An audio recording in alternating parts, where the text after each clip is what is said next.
Catherine Bernardo naging playgirl na mula nung maghiwalay sila ni Daniel Padilla. Yan po ang ating bibigyan ng reaction video sa araw na to mga tagapanood. Isang masaya at masaganang araw po sa ating lahat. Ako po yung lingkod, Tagapanood TV. Welcome back po dito sa ating YouTube channel at Facebook page. Bago po tayo magpatuloy at bigyan ng komento reaction ang balitang yan, nais ko lang po kayong pasalamatan sa inyong walang sawang suporta at pagtangkilik po dito sa ating channel. At kung kayo bago lang po na napadaan dito sa ating channel, huwag niyo po sanang kalimutan na mag-subscribe. Hit nyo na rin po ang notification bell para lagi po kayong updated sa mga bago pang video na ating ilalabas. Share, like, and comment din po kayo mga tagapanood. Ating yung babasahin at pupusuan. Kaya naman, simulan na po natin ang ating reaction video sa araw na to mga tagapanood. Let's do this! Welcome back sa aking channel. Kapamilya actress Catherine Bernardo usap-usapan ngayon sa social media dahil pinaparatangan na playgirl. Ito ay ayon sa pagsisiwalat ni Christy Fermin. Panuurin at pakinggan ang buong detalye.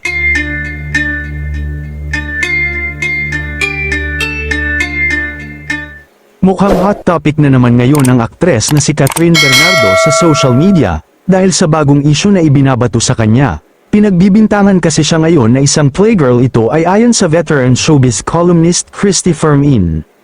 At sa latest episode ng Showbiz Now na nitong linggo ika-7 ng Hulyo, naghayag ng pagkadismaya si Christy sa mga nababasa niya umanong post tungkol kay Catherine dahil maraming negatibo daw siyang nababasa laban dito.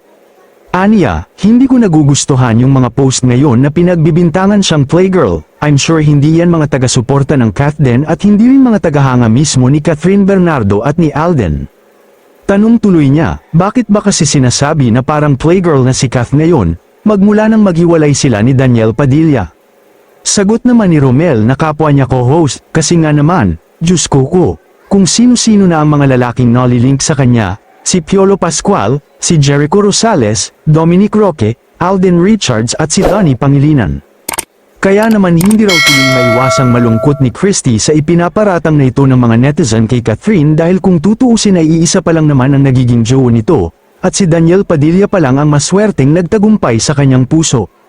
Isa lang ang hinala nila Christy about sa pinaparatang kay Catherine Bernardo, at ito ay ang mga tao na galit sa kanya at pilit na sinisiraan siya. Dahil nga sa kanyang kasikatan ay nais siyang siraan upang masira ang kanyang career. Mukhang may kinalaman daw dito ang mga Delulu fans ng Aldab na hanggang ngayon ay patuloy na naniniwalang magkakatuluyan si Alden at Maine Mendoza na imposible nang mangyari. Matatandaan kasi na bali-balitang dinidiskartehan ni Alden Richards si Catherine Bernardo, matatandaan din na sumabog sa galit ang mga Delulu fans ng Aldab dahil sa pagdikit-dikit ni Alden kay Kath. Napaka-imposible rin daw na maging playgirl si Kath porket maraming mga lalaki na nagkakagusto sa kanya. Isa lang naman daw ang dahilan kung bakit nila nilalapitan si Kath. Ito ay dahil gusto nila itong makatrabaho, dahil nga sa sobrang popular, ay talagang desperado sila na makasama ang dalaga. Dahil kung makakagawa nga naman sila ng pelikula kasama si Kath, ay panigurado nga naman na milyones ang kanilang kikitain. Kaya nga may tuturing na swerte ang career ni Alden Richards dahil sa nakatambal niya si Catherine Bernardo sa pelikula, na tinaguri ang highest grossing film of all time sa Pilipinas. Kayo mga ka-showbiz, anong masasabi nyo sa ating showbiz topic ngayon? Kung may opinion kayo ay magkomento lang kayo sa aking comment section. At syempre kung bago pa lang kayo sa aking channel ay mag-subscribe na kayo para lagi kayong updated sa mga showbiz trends na ina-upload ko. Maraming salamat po. Galing po ang video na to mga tagapanood kay Showbiz Trend Update. Nasa description po yung link ng channel niya. Bisitahin po para masuportahan na rin. At mapanood nyo rin po yung ibang mga video niya. So yun nga po mga tagapanood, no? Para sa akin, hindi po ako naniniwala sa balitang yan na naging playgirl po si Catherine Bernardo nung nag-break sila ni Daniel Padilla. Parang imposible po yun mga tagapanood. At ako mas sumasang-ayon po ako doon sa sinasabi na baka sinisiraan lang po. Kasi sobrang sikat nga po ni Catherine Bernardo eh. Parang hindi po siya naluma, hindi po nawala yung kasikatan niya. Kahit na napabalita naghiwalay po sila ni Daniel Padilla, hindi po ba? Mas lalong dumami pa nga yung endorsement niya eh. Mas napag-usapan pa po siya ng tao. Kumbaga mas sumikat pa po siya lalo doon sa balita na yun. At ngayon yung magkakaroon na ng sequel yung pelikula nila Alden Richards. So tingin ko po talaga may mga lumalapit talaga sa kanya. Siyempre, entertaining niya lang naman maging isnab niya, di ba? Pag kinakausap siya, baka mga project lang po yung pinag-uusapan. Pero dahil nga po madudumi yung isip ng mga taong galit sa kanya, kaya pagbibintangan po siya ng kung ano-ano mga tagapanood. Siyempre ito si Catherine Bernardo, maganda siya, di ba? Maganda, sexy, mabait pa. Kaya lapitin ng mga lalaki at alam naman po nila na hiwalay na to sa boyfriend niya. Kaya panigurado po marami pong lalaki ang aaligay dyan at gusto rin pong manligaw kay Catherine Bernardo. Pero yung magiging playgirl to, malabo po ata yung mga tagapanood. Parang hindi po siya yung ganong tipong tao. 'Di ba? At kapag ginawa niya po yun, kung totoo po yun na naging playgirl na siya, sarili niya lang din po yung sinira niya. Hindi po ba mga tagapanood? Baka ang mangyari pa niyan, lumabas pa niyan, na siya yung dahilan ng hiwalayan nila ni Daniel Padilla. 'Di ba? Na mayroon siya yung unang nagkaroon ng third party kaysa kay Daniel Padilla. O yun po yung opinion ko mga tagapanood. Baka yun po yung ginawa niya. O nga. Pero sa tingin ko pa nga dahil mabuting tao to at yung mga magulang niya maayos siyang pinalaki.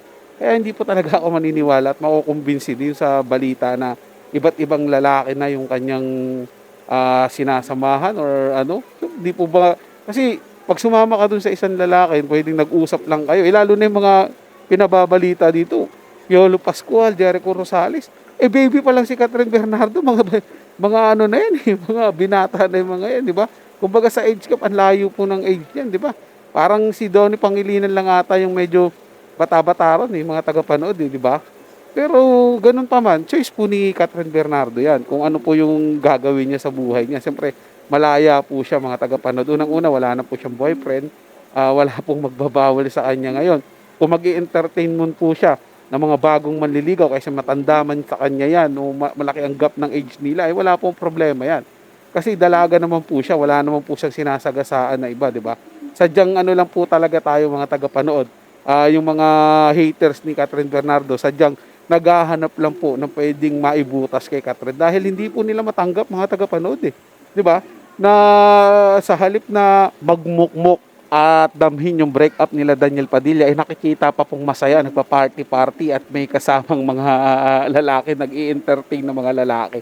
Ayun po yun siguro yung ano nila mga tagapanood niyo, masyadong naapektuhan yung kanilang kalooban. Mga ano siguro to mga supporters to ni Daniel Padilla, yung tumitira ngayon kay Catherine Bernardo. Malamang sa malamang po yan, mga tagapanood. So yun lang po mga tagapanood, may nagustuhan nyo po yung ating talakayan sa araw na to. At kung kayo bago lang po na napadaan dito sa ating channel, huwag nyo po sanang kalimutan na mag-subscribe. Hit nyo na rin po notification bell para lagi po kayong updated sa mga bago pang video na ating ilalabas. Share, like, and comment din po kayo mga tagapanood at niyong babasahin at pupusuan. So hanggang sa muli po, ito yung Tagapanood TV. Komento at opinion lamang, wala pong personalan. Paalam po at mabuhay po kayong lahat.